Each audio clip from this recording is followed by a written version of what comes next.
Hey guys, welcome back to Price.Sell.Paint. Michael and I today are talking about how to 10x your business. Is it a good idea? Can you do it in the painting industry? What would go into it if we had to 10x our business? And a bunch of strategies on how to grow your sales for next year to take your company to the next level. Join us today as we really get into the details of how this might work. Welcome to Price.Sell.Paint, the go-to podcast for painting contractors and sales professionals in the painting industry. Hosted by industry experts Jon Bryant and Michael Murray. This podcast is proudly powered by Paint Scout, your partner in painting success. Michael, welcome once again. Good to see you, man. How's things, John? Just swell. 10x. Really great. 10x. Sounds yeah. sexy. What do you think? It sounds sexy. Sounds pretty good. I'd buy the book. Maybe even have. Yeah. Maybe even read it. 10x is easier than 2x. I know you've read the book. Yeah, Dan Sullivan, strategic coach ideas. I think we see this all the time. If you're, in this industry, you're on Instagram, Facebook, home improvement, painting. There's a lot of the bros out there that, like to talk about 10x your business and, live the dream and hustle harder and all the things. I think it all just really comes back to what are your true goals? Yeah, I mean, we've talked about this before where, 10x sounds really sexy and it's like, hey, next year do 10x.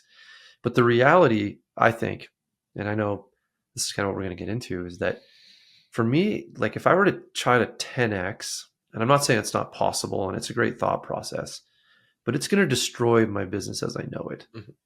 I'm going to have to make some incredibly big changes, and those might be something that you want to do. I mean, obviously, I think there's a bit of scale of business here involved as well in this conversation, where when I imagine scaling, the things I need to do 10x for me, being a bit of a bigger business in this area, are just very different.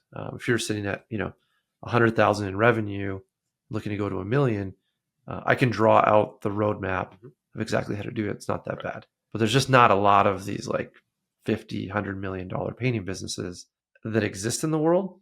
And that worries me for that idea of 10x. So I look at it a little bit of a different way, and I think you do too. But does that kind of stuff scare you? When you think of 10xing textbook painting, what is that conjure in your mind outside of you being working 75 hours a day? Well, I think that's, life's all about trade-offs. At the end of the day, it's I think what's most important is that as business owners, we're setting goals that are serving our life and our family and things like that, and that we're not trying to accomplish something for the wrong reasons. I was talking to a business owner just this week, completely different industry, nothing to do with, what we're talking about, but we were just having a good conversation about what's content look like and what's enough. And we both have younger kids, and I know you're similar. And it's at this point, I'm not going to trade 70, 80-hour work weeks for the time that I can spend with my kids.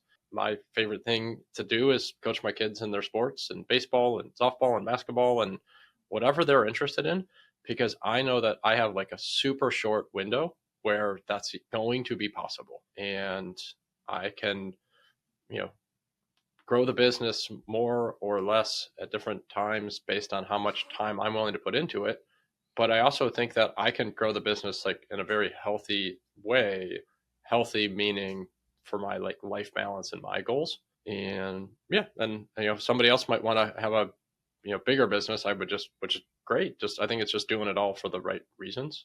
Yeah, starting with kind of the purpose of the whole thing and your values makes total sense. With that being said, I do think that there's I struggle that I think in our industry, I'm going to call it especially on the residential painting side, because I do think on the commercial and industrial, we do see companies out there that are 20, 30, 50, $100+ million annual revenue. I think on the residential side, the only examples that we generally have of a company that's doing north of, say, 20 million are franchise models, which is a completely different business. And if you understand franchising at all, if you have a painting company that's successful and you want to franchise it, that's fine, but you're no longer in the painting business. You're now in the franchising business, and you're competing with every other type of franchise for business owners, and you're no longer in necessarily home improvement.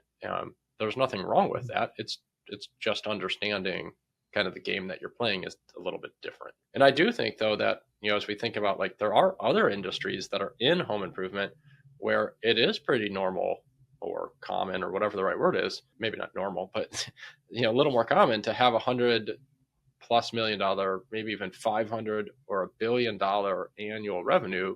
As you look at like some of the companies that are focused on windows or even roofing, leaf gutter guards, here in the Cleveland area, we've got this like company called Leaf Home, which is almost a $2 billion annual revenue business. And, it's just kind of incredible when you start to look around at what some of these other somewhat adjacent industries are doing. Yeah. So, I mean, as we've talked before, so 10X, again, like this goes to the conversation of size of business. And I think for those listening who are starting or, in that scale up to $1 million of revenue, there's a lot of opportunities to introduce systems that might allow you to 10X. It might be this year and it might be, 3 to 5 years out, but this has been done and there's a model to follow and it's not reinventing the wheel. But in our particular case, the 10X puts us into territories that it hasn't really shown a lot of previous data to support that it's the right move. Yeah, it's hard to find that blueprint of like, oh, look at, here's all the other companies that went to 50 plus whatever $1 million in revenue, and just kind of follow that blueprint, and there's a path there to follow. Mm-hmm. Doesn't exist. So I think today what's most helpful, at least for me, and maybe hopefully anyone listening will be helpful as well, is just to talk about what 2X means. And I don't as soon as I say that, I feel bad. I'm like, oh, 2X, it's not that much. Loser. But the reality is, to put a 2X into a painting business, a certain size, is going to require a lot of planning, a lot of pushing the team, a lot of differences. Mm-hmm. And I'd like to talk about that, if you're okay with it, Michael, just to figure out what that means. Yeah. And I think especially for, the focus of our podcast, right? There's a lot of business focused podcasts, and, I think we try to find the water's edge there, but we really want to focus on like the marketing and sales side. And, to your point, like how can we sell 2 times? What might that look like from a business perspective? We're not going to really focus on hiring the team, training, subcontracting, the HR department and all the other accounting, right? All the other functions of a business that are going to have to grow and improve at the same time. I think we just really focus on 2X sales and marketing. And why not 3? Why not 4? Why not 5X? Well, I think 2X is tangible. I think it's something we can actually do. Yep. And I like the thought process because it starts to put me in a mode of growth. And maybe we find that 3X or 4X is possible, but sure, the same thought process needs to go in. And this seems it makes me uneasy, even 2X, mm-hmm, to be honest at this point, but we can talk about that. So I would argue the first place to start when you're looking at 2X is really understanding what that sales means, or what like actually doing the selling means. Would you agree? How do you get twice as much sales? From a sales rep capacity? Is that, I kind of hear you saying? Just to sell it. Yeah, exactly. So who's going to sell it? Okay. How much? How many people? We've got all that kind of stuff. Yeah, we're definitely going to have to do a lot more quotes, a lot more estimates. Maybe not 2X, but maybe close to that. Yeah, could be, right? So I think the first thing you got to do is you got to reverse engineer it a little bit. So you got to take that number, say you're running $1 million business and you're looking at to 2. Who is going to sell that $2 million of work? Mm-hmm. And what are going to be their goals monthly, weekly, throughout the entire year, so that we hit $2 million in revenue? And I think probably in a lot of spaces, that's going to mean probably two sales reps. Would you agree? Yeah, I would say so. I think it depends on where somebody is. I mean, we've talked about, we've had an episode before on sales reps that sell more than $2 million as an individual in our industry. It's certainly possible. But if we're thinking about I've got to bring in new team members, I think you and I both agree that generally speaking, averaging about 100,000 to a little bit more per month, call it 1.2 million to 1.5 million, is a really good sweet spot of a individual rep. And it's certainly going to be company specific, right? If you somebody doing that is coming into a company with somewhat of a sales culture, there's probably already some sales reps. They've got a training system. They're using software like Paint Scout that's going to be, make this kind of more possible, I guess. And without some of those things in place, it's certainly reasonable to see somebody maybe closer to $1 million or less. Absolutely. We've talked about this before in previous podcasts as well. The process of setting these goals the process of getting buy-in from the team, figuring out what team members are needed. This is really like a spreadsheet exercise in my mind. So we're taking that big goal that we have and we're breaking it down into manageable pieces so that we can understand what the business is going to need and how it's going to work. Yeah, the business, And you got to put the business together on the spreadsheet first, and then you go and just execute that plan. I agree. Exactly. I think it was a big understanding for me after starting out in the business is just how much planning actually gets you to results. And so we would do all this work and then end up at the end of the year being like, oh, great, we got more than last year, but we didn't really plan for it. And it caused a lot of strain in the business. It causes just like unclear role division for everybody. If you have a sales rep that comes in and sells $2 million when you're expecting to sell 1.2 or something, well, that does a lot to your production systems too. So understanding that is super important. When I think about like sales capacity, we've talked about this before, right? It's going to come down to how many estimates are we doing, give her whatever the amount of time is, weekly, monthly, annually. What is the average job size and what is the win percentage? And so if I do 10 estimates and I sell 4 and it's a $5,000 average job size, I just sold $20,000. And if I need to sell, $100,000, I need to think of that in times 5, whether it's, 5 weeks or 5 reps or whatever that is. And it's just, I think to your point, it's like understanding those core numbers. I think one of the things though that I start to really think about if I have to double is I want to figure out how do we do this more efficiently so that as we're growing, we're also improving.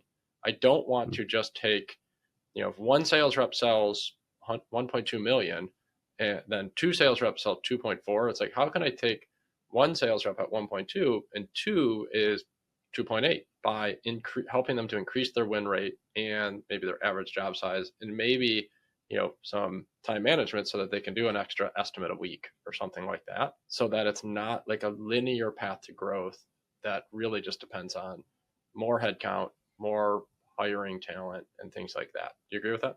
Yeah, for sure. I mean, I think it goes to another. I immediately have another question about that though. So like we want to get better. Obviously, we want the team to get better because we have a team, and they can kind of. I think healthy competition within that, is going to be super beneficial.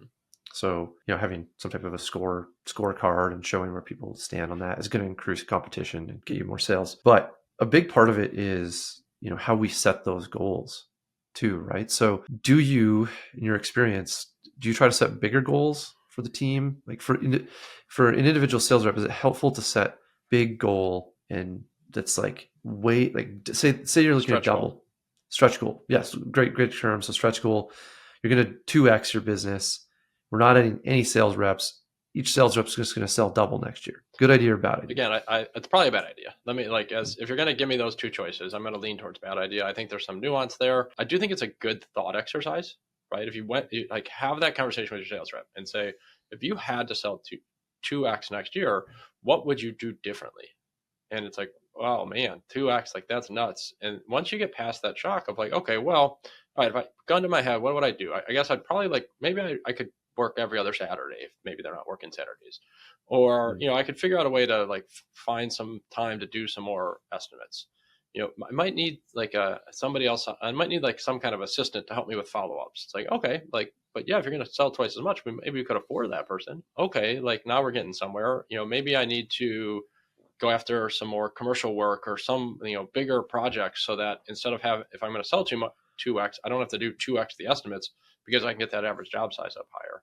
Mm-hmm. So I do think that it's good to think like this, but when it comes down to put the numbers on the paper and create the compensation plans, we have a lot of our compensation plans are around hitting goals, whether it's on our production side, revenue, sales side, sales goals, and different things like that. I want goals that are smart. So I want some, realistic. I want somebody to be improving. So if last year you sold 1.2 million, next year the goal is going to be more than 1.2 million for a lot of reasons. One, prices might just go up. And so, last year's 1.2 might be this year's 1.25, but also because I want to see some improvement and I want to, encourage that, that thought process of how can I do this better? And so I like to think in both ways. I like to set somebody's compensation around a realistic goal, but also have a lot of conversations around stretch, how could I do this? Not could I do this? Like how could I make this happen? Mm-hmm. Does that resonate? Totally. I think with this though, I mean, a big part of it is it's always easier when people sell more than less. And so I think, want to talk about reasonable goals, like SMART goals that are achievable. So we can plan, especially on the production side, and make sure that we're hitting what we hope to hit. So we keep everyone employed, we meet our overhead needs, everything like that is important.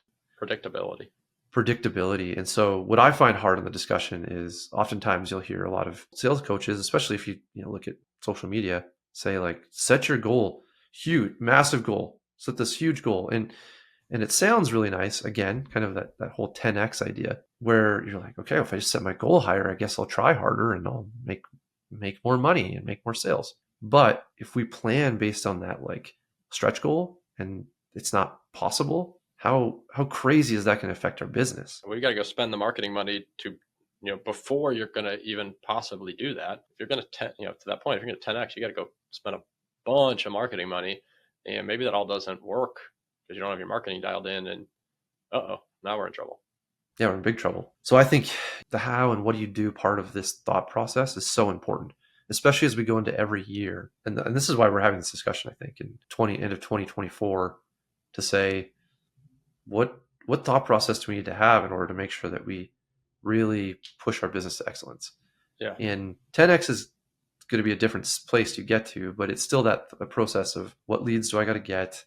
How do I manage all of this? What's entailed? And how do we make manageable goals so that the business is taken care of? And if we sell more, well, we can always expand or, try to hire more. Yeah. I mean, I think it's hard, and I want to take this towards like the marketing side, but I think, as I think about like the sales capacity, one of the things that we've tried to do is train more people on how to do sales so that we have some sales flexibility. Because the reality is when we look at our metrics and, we look at some of the data that we have on marketing and like demand and things like that, I think in our industry, we know that there is some significant seasonal shifts. And I think you and I can both see it in our data that we love to track. And so it makes it hard because I need to have enough sales reps in April and May when, let's say, demand is really high, but I also have to figure out a way to afford them in December and January when demand is very low. And how do I flex in that way? Some of that is just have them do more estimates in the spring, but there can also be some diminishing returns.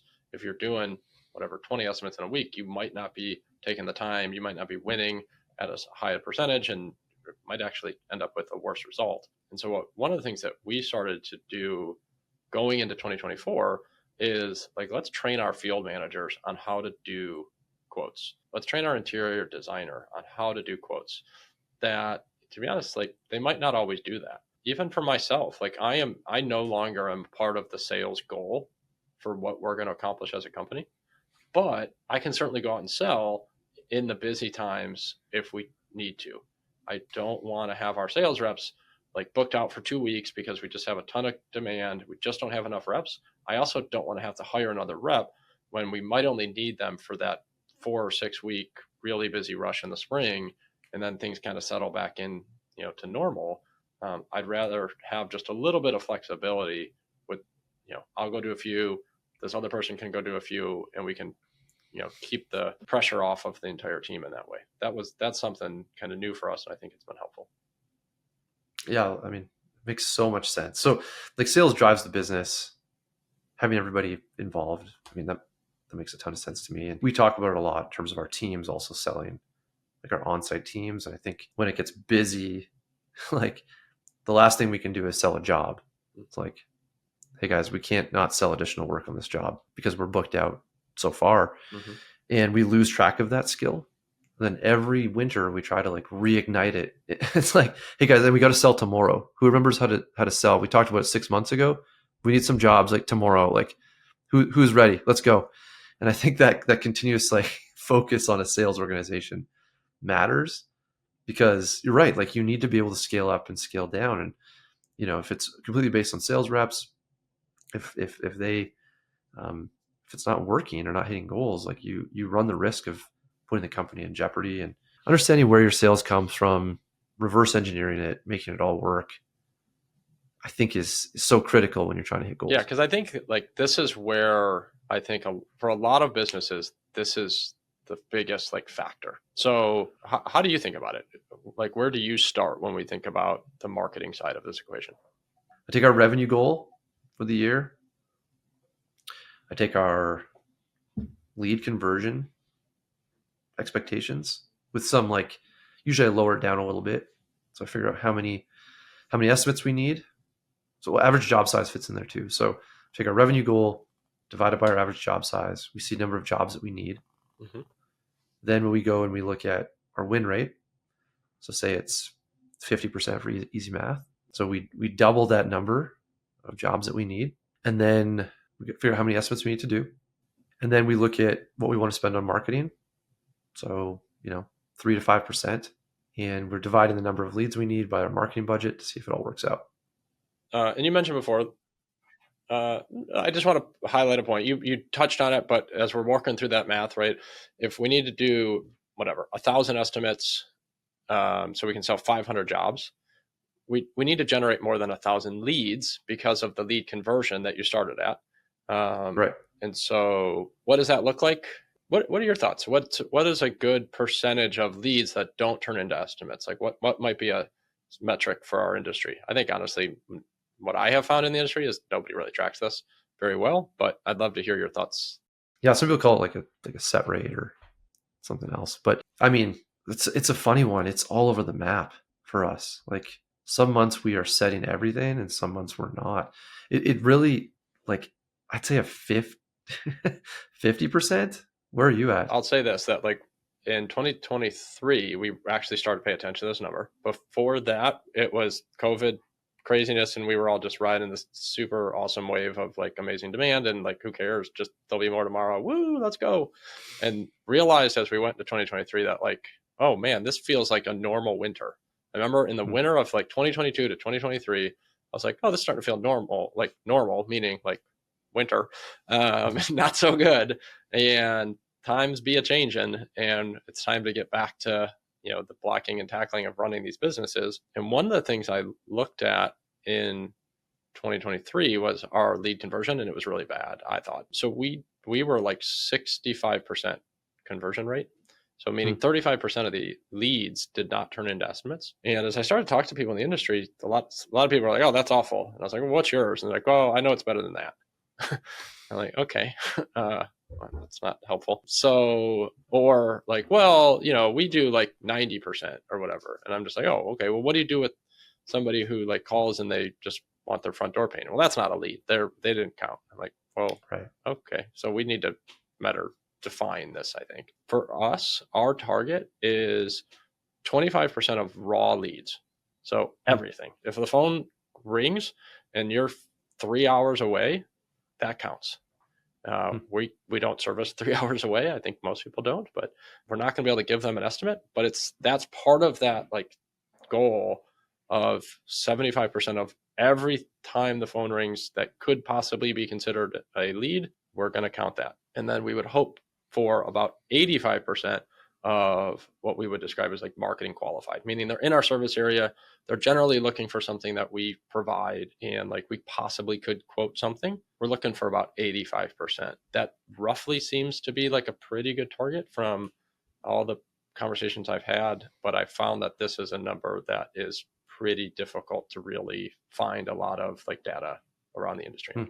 Yeah, when you originally asked me the question, I don't think I fully understood. If you take all of our raw leads and like stuff that's like far away from us that we don't service, or people who call us and they're like, hey, can you guys install my deck? It's like, actually, no, we're a painting company. That's where like that number plummets. Makes sense. We get a ton of leads that we don't service. We also have a job size we require that we include in that as well. And a lot of our estimators, if they don't get to that job size, they consider that like a lost lead. So yeah, I like that though. So going back to the math, I mean, I guess if you figure you need 500 jobs and you get 1,000 leads, and then only you probably need like what 1,200, 1,300 leads at that point if you're setting 75%. Yeah, I don't have a calculator, but yeah, I mean, Yeah. that's somewhere in that neighborhood. So you mentioned before, you said before I kind of interrupted and wanted to just hit that lead conversion number, you had mentioned like 3 to 5% marketing budget as a percentage of revenue or sales, right? Let's, we're kind of using those two numbers interchangeably, but for the sake of argument, you and I both know that those aren't the same thing. We'll probably use those kind of interchangeably throughout this conversation. We don't need all the comments to tell us they're not exactly the same thing. But for the sake of like this, I think we can kind of use those interchangeably. Where does that 3 to 5% number like come from? And I'd like to just kind of hang out here for a minute. Yeah, I mean that's a number that was presented to me as like an average way back in the day, and I'm not saying it's right. I'm just saying that's worked. And so I think you could up that number, and you could get more leads, and you could sell at a higher rate, and it could still all work out. What would happen if you spent 10% of your revenue on marketing? So it's an interesting thought process, because what we found is diminishing returns at some point in a bunch of our channels. And so we've actually struggled to figure out how to spend 10%. But as like a general thought process, if we were to spend 10%, we should get double the leads and double the business. Where do you guys sit? Yeah, I think this is some of the other business owners I've had conversations with. So I'll say that I tend to be I'm almost always trying to spend more than 5%. I look at other industries in like the home improvement space, some of the ones I just talked about, that might spend 10 or 15% of the revenue on marketing. And, they grow in ways that we couldn't fathom in our industry. And there's different constraints. I'm not trying to compare exactly. It's pretending like, oh, it's not the same thing. I get it.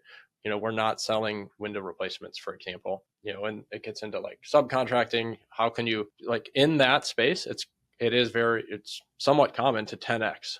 I was reading about a company that went from, I don't remember the exact numbers, but it was like 2 million, 7 million, 35 million. I think it was like 80 million and 130 million over like 5 years. Maybe that's happened in the painting industry. I've not heard of it. I would love to have that person come on and talk with us, but it just seems like those stories are a little more common in adjacent industries. And one of the things that I see as a difference, and again, there are others, especially on the installation production side, is how they think about marketing. And generally speaking, it's just a lot more aggressively. The part of that I come back to is, I know for us, and I think what I found is it's somewhat common in the industry, is we don't do a very good job of tracking our marketing and having really good metrics around it to know where should we go spend that money. Somebody walked in and said, hey, John, I just really believe in what you guys are doing. I want to invest. Here's $500,000. Please put that into marketing so that we can grow this business and, throw some gasoline on the fire. I think most of us are, and myself included, that's really, I'm like, oh my gosh, I don't know what to do. That's a lot of money. Oh my gosh, where do I put this? I could guess, I could spend it. I just don't have a whole lot of confidence that I'm spending it wisely in a way that I can put in $1 into the machine and know what's going to come back out. And I think that comes back to the metrics. Yeah, I couldn't agree more. That whole idea when you said 500,000, I was just like, I don't know. It was like, I'm someone who loves marketing. I love doing this. It's fun. It's something I've always felt like I understood. But in this space, it's just is it more Google AdWords? Probably not. Diminishing returns. That's like I said in that space. But there's probably a bunch of other channels we're not considering. I don't know. So yeah, 2xing even the marketing budget is an exercise. If you went back though, to the life cycle of your company, even let's just go back 3 years, 5 years, right? Your company's grown a lot over that last 3 to 5 years. But if you went back 3 to 5 years ago, I would bet today's marketing budget is 2x that marketing budget. Oh, easy. Easy. Yeah. And so it's if we would have had this conversation then, I might have said, hey, what if I walked in with $250,000, right? And it's just a slightly different number, but that would have had the same impact of holy crap, that's a lot of money. That's way more than we currently spend, whatever that is. And I don't know what to do with that. Diminishing returns, that's not smart. I couldn't, whatever. And now it's just no, we spend that all the time, and it's not diminishing returns, and it's not, right. So it's why if in 3 to 5 years from now, you will spend twice as much money on marketing. Like if you just kind of went along this path, why is it that if we did that all in this year, it wouldn't be smart, but over the stepping into that in 3 years, it will be smart? I mean, you make a really good point. I don't know what to say. I mean, I had one person tell me that, like, it comes down to like market saturation, which is, I hear that, if you're already, taking up most of the painting market of your city, then keep spending more money. You're already painting all the houses that need to be painted. The problem I have with that is, like, I think we're a pretty successful company in our market. I don't think we are 2% of the market share of what happens on a like residential focused paint repaints on an annual basis. I think we're maybe 2%, if I'm being optimistic. And in my mind, like the analogy I use is like, I think Coca-Cola and Pepsi have a better brand saturation than 2%. I'm going to think more, in the United States and Canada, North America here, I think more than 2% of the population know what Pepsi and Coke are, yet they spend a lot of money on marketing. What's so great about that thought process, and something that I even needed in this particular case, was just the idea that we can be a lot bigger than we think. Like, you need to expand your thought process a little bit on what's possible and how you do it. And again, like, looking at that in terms of 2x, 3x, 4x, like, what does that actually mean? How would you do it? It comes down to more of the plan and how than really what the dollar value is. And I got some work to do. So thanks for that. Yeah, one of the things, just to maybe put a pin in the marketing conversation, is like, I think too, there is a concept of like when. I think, if we're spending marketing money at the wrong time, it can just be, lighting the money on fire. I think we should be spending more money when there is demand. In our industry, what we have seen is that's like the spring and the fall, generally speaking. We're starting to get to the point where we can track it somewhat to the week, and we're trying to like correlate that to the weather, because I do think they are correlated to some extent. I also think it's correlated to non-weather factors like when our kids in school, which correlates to people's vacations and some of the holidays, and just like, when is Easter, right? And different things like that, I think are all parts of like the demand curve that we see in our industry. And so we're trying to like essentially look out into the rest of the 2025 and say, okay, we can kind of predict when, we hope that we can predict kind of when the demand is going to really start to naturally pick up. And a lot of what the marketing that we do in our industry is actually demand capture. We just want to be there when somebody's thinking about it, rather than like we're going to create this thought that they've never like had. Like they just woke up and they weren't thinking about painting, and now because they saw our ad, they're thinking about painting and they're going to spend $5,000 or $10,000. I think that can happen, but I think most of the work that we do is somebody has a problem. They walked around their house and said, this doesn't look good and we need to fix it. And let's call the professionals, and they go to Google or do whatever they're going to do and find the companies that are there. And so as I think about how we spend money, it's like, okay, how do we make sure that we are where they are looking and at the time they're looking, whether it's direct mail, whether it's Google, whether it's Facebook, whether it's all the different things, trying to like time up the message with the medium with the timing, so that right when they go to look, they're getting that piece of direct mail or seeing that TV commercial or whatever that might be. So when you go into next year, you're thinking about, you guys 2xing next year, Michael? Maybe 10xing? 10x. No, I mean, I think we have some pretty aggressive goals. I would never set a goal of 2x. Again, going back to the people's budget or bonuses are based on that. But so, yeah, I like the thought. So you're going to, I mean, say it is 2x. You're going to go and take those times of the year where you feel there's the most demand, and you're going to move your budget to those times. You're going to up it a ton in those times to make sure you capture it. Yeah, I mean, more so, right? And so then that's also going to go back to the capacity planning we just talked about with the sales team. I don't want to just like over generate leads that we can't service. We can't do an estimate for. Somebody's got to wait 3 weeks to get a quote. Like that becomes a waste of money. And then I also need to make sure, we have to try to be strategic too. We want to spend marketing money to really fill the winter bucket. For us, that's like summer, fall marketing. as opposed to spring. But yeah, I think we're going to be a little bit more aggressive in the spring than we historically have been. I'm fairly optimistic that we'll see a little bit more favorable conditions in 2025. I'm hoping interest rates are a little bit better. We can see some movement in the housing market, which certainly affects our industry in a positive way. So yeah, that's kind of how we're thinking about it a little bit. Cool. What else can we offer here for people trying to 2x? I mean, there's understand your sales, so backtracking that. There's leads, getting more leads. There's also, I think, connecting these two. So you had mentioned like talking to the sales team about how many leads they need, make sure everybody understands that. And I think I would add, once you connect those two, this is really becomes down to management. Like you need to watch this. Like you can't set the goal and then find out at month 8 that you're like way off course.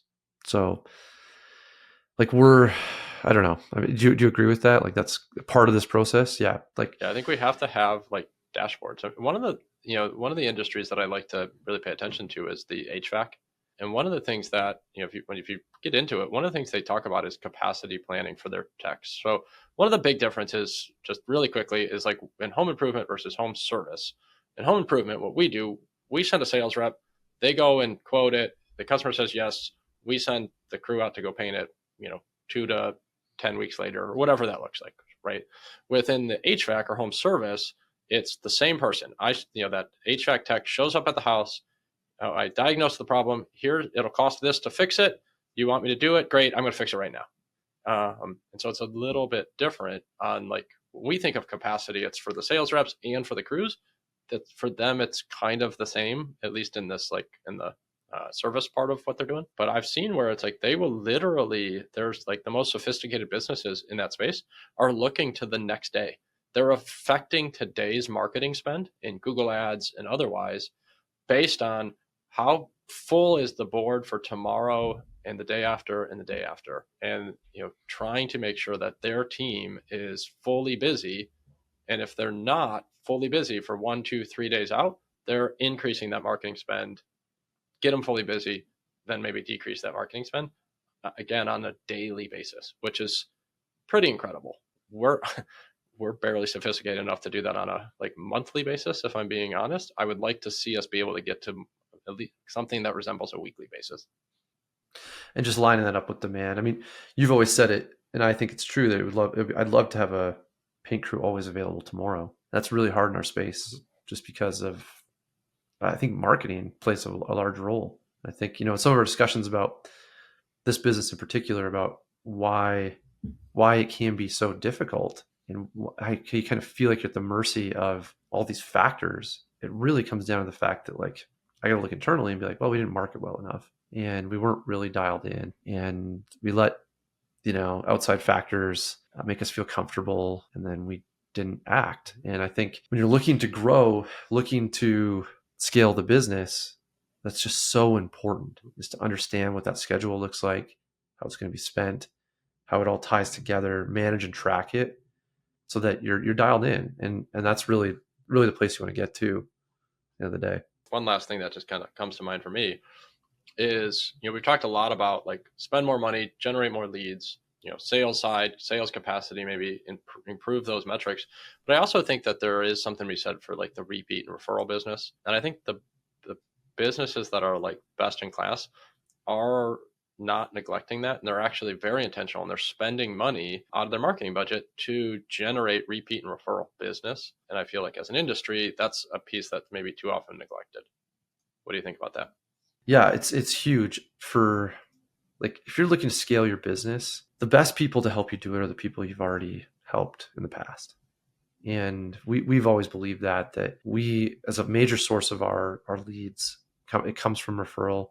And we know that we're doing a good job when people are referring us. We also will reward people for doing that. We don't really offer too much up front to say we're going to do it, but we send something to them after as a thank you. We really believe in thank yous, and that's really helped us scale our business. The one concern I always have with referrals is that it's not predictable, and those are the highest value leads. That referrals and repeat customers are such a necessity. But if I were to think about 2xing the business, it's a hard lead source to predict in a way, because I don't know how to incentivize that further other than looking after them super well? Maybe you have some other ideas there. I mean, well, I do think that it's the first thing I think we can do is, like we talked about the marketing budget, is just to say, like, are we spending any money? Are we spending any effort there? If we're not like putting energy, effort, focus on something, then we certainly can't expect it to grow and improve. So for us, that's one of the things that I'm kind of challenging our team on, is like, instead of always thinking of the marketing budget as like, how do we go spend more money on, at the Google machine and the Facebook machine, is like, what about the customer list? what can we do with these people? I don't know. I think it was at PCA or something. I want to say it was Brandon Lewis talk about, I want to give credit where it's due, where he mentioned like something about how like most people can't remember the name of the nurse or the doctor that was there when, you and your spouse gave birth to your first child. But we think that our customers are going to remember the painting. Our customers are going to remember the name of the painting company. And like, that's insane. You and I think we both run pretty good businesses and try to treat people really well. And we have a lot of really happy customers. And if we're being real, like 2 months later, they don't even remember who the hell we are. Certainly a year or two later, they do not remember who we are. We have to spend some money and some effort staying top of mind. I think it can look simple. It can be a quarterly email. It could be, a handwritten note. It can be, some kind of like a thank you, a holiday card or things like that. I don't think it has to be anything that's like crazy, nobody ever thought of before. I think it really just comes back to some of the basics of the how to win friends and influence people kind of stuff. Just like be, kind, treat them like you would a friend, stay in touch a little bit. The more personalized, the better. Yeah, absolutely. Yeah, I totally agree. I think all of those things play a vital factor in allowing you to scale, so that you're not having to go back every year and find perfectly new customers all the time. It's a very difficult thing to do. So yeah, I love all this. Figuring out what you want to do next year for your growth and lining that up. I think it's fantastic, and I think all this stuff plays a major factor. So yeah, I think I think I'll conclude just by saying that a lot of these conversations, whether it's 10x or 2x, are like very good conversations, and we need to be having these not just like with ourselves as the business owner, but with our leadership teams, with the sales reps, with the people that really are driving the business, and like put these things down on paper, put them down in the spreadsheets, and break them down into like bite-sized pieces, and then just go and execute and really just try to pay attention. Are we on track this week, this month? You might surprise yourself with what you're capable of. Well, I appreciate it. If you've stuck around this long and you've gotten some value out of today's episode, we would love it if you could like or subscribe, tell your friends. We are trying to grow the audience a little bit here. We're trying to spread the news here that painting industry is a great one to be a part of. We want to be a part of helping you to grow your business, grow your sales in 2025, and glad that you're along for the journey. So, John, looking forward to a great year. Michael, me too. Soon. See you soon.